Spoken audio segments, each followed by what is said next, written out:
৪৫ টাকার মধ্যে কি দই তৈরি করা সম্ভব? তো এটা আজকে আমরা দেখবো যে ৪৫ টাকার মধ্যে দই তৈরি করা সম্ভব কিনা। তো আমরা এখানে নিয়েছি হচ্ছে ৪০ টাকার ৪টা গুঁড়া দুধের প্যাকেট এবং ৩০ টাকা দামের একটা গ্লাস দই, যেটা অল্প একটু লাগবে, মাত্র অর্ধেক। আগে গরম করে রাখা পানিগুলো আমরা এই গ্লাসের মধ্যে ঢেলে 4টা গুঁড়া দুধের প্যাকেট এখানে ঢেলে গুলিয়ে নিতেছি। এখন আমরা পাতিলের মধ্যে চিনি দিয়ে এগুলো একটু ক্যারামেল করে নেব। এরপর এখানে দিয়ে দেব পানি, যাতে দইটা লাল কালার হয়, এর জন্য গুলিয়ে রাখা গুঁড়া দুধগুলো এখানে দিয়ে দেব।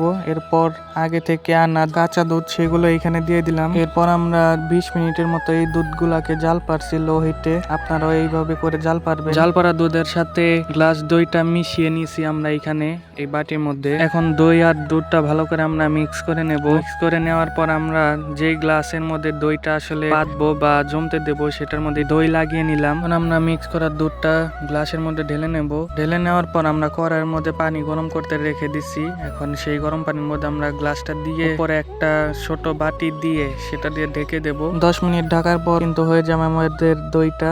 দইটা একটু ফ্রিজে রেখে ঠান্ডা করে নিলেই হয়ে যাবে পুরোপুরি। তো এই দই কিন্তু আমি তৈরি করি নাই, আমার মামাতো ভাই তৈরি করছে।